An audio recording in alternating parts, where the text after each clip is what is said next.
اسما ایک شریف لڑکی تھی۔ جوں ہی اس نے جوانی میں قدم رکھا، والدین نے اس کو 4 جوڑوں میں رخصت کر دیا۔ اس کی زندگی ہنسی خوشی گزرنے لگی۔ اسما کا شوہر اس کا بہت ہی خیال رکھتا۔ ایک دن شوہر کہنے لگا کہ میں 2 دن کے لیے دوسرے شہر جا رہا ہوں، تو چلو تمہیں تمہاری امی کے پاس چھوڑ دیتا ہوں، اکیلی کیا کرو گی؟ ویسے بھی اکیلے گھر میں آپ کو ڈر لگا رہتا ہے۔ اسما راضی ہو گئی۔ وہ تو خوشی خوشی تیار ہو گئی۔ ماں کے گھر کا دروازہ کھلا تھا۔ ماں بابا صحن میں بیٹھے کھانا کھا رہے تھے، اور وہ بھی اچار چٹنی کے ساتھ۔ سلام دعا کے بعد اس نے حیرت سے پوچھا، ابا جان آپ تو اچار چٹنی کے ساتھ روٹی نہیں کھاتے تھے، پھر آج کیوں؟ ابا نے نوالا لیتے ہوئے کہا، بیٹا کبھی کبھی کھا لینی چاہیے، بڑے مزے کی چیز ہے۔ میں خواہ مخواہ آپ کو سالن کے لیے تنگ کرتا تھا۔ اس نے ابا کی آنکھوں میں بے بسی بھانپ لی تھی۔ اتنے میں بھابھی بھی صحن میں آئی۔ ملتے ہی پوچھتی ہے کہ رہنے آئی ہو؟ وہ خوشی سے بولتی ہے، جی بھابھی، اسد 1-2 دن کے لیے شہر سے باہر گئے ہیں تو مجھے یہاں چھوڑ دیا۔ بھابھی یہ سن کر مصنوعی ہنسی اور بولی، بیٹھو، تمہارے لیے کوئی چائے پانی لاتی ہوں۔ وہ بھی اماں ابا کے برتن سمیٹ کر کہتی ہے کہ بھابھی کی ہیلپ کروا دیتی ہوں، اور بھائی سے بھی مل لوں گی۔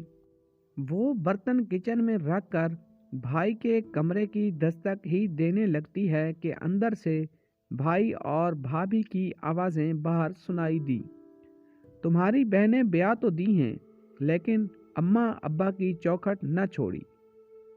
جب جس کا دل کرتا ہے منہ اٹھا کے بچوں سمیت چلی آتی ہے۔ بھائی کی آواز آتی ہے، کرما والیے، تیرا کیا کھاتی ہیں یہاں؟ یہاں نہیں آئیں گی تو کہاں جائیں گی؟ بھابھی کہنے لگی، بس مجھ سے نہیں ہوتی تمہارے خاندان کی خدمت، ماں باپ کو کھانا دے دیتی ہوں، یہی احسان سمجھو۔ اس کا تو جسم جیسے وہیں سن ہو گیا ہو، اور آواز حلق میں دب گئی اور الٹے پاؤں واپس ہونے لگی۔ تھوڑی دیر بعد فون پہ بات کرتی ہوئی باہر نکلی، اچھا امی آپ لوگ آئے ہیں؟ گاؤں سے پہلے بتا دیتے تو میں امی کی طرف آتی ہی نہ۔ چلیں آپ پریشان نہ ہوں، میں ابھی واپس آ رہی ہوں۔ آپ ایسا کریں، ساتھ رابی آپی کے گھر بیٹھیں۔ تھوڑی دیر امی ابا بھی حیران ہوئے اور کہتے ہیں، پتر آ کی گل ہوئی؟ تو وہ بولی، ابا جی اسد کی اماں آئی ہیں تو انہیں کیسے چھوڑ دوں، پھر آؤں گی انشاءاللہ، ابھی اجازت دیں۔ اپنے آنسوؤں کو حلق میں اتارتے ہوئے دونوں سے ملی اور بابل کا گھر پھلانگ آئی۔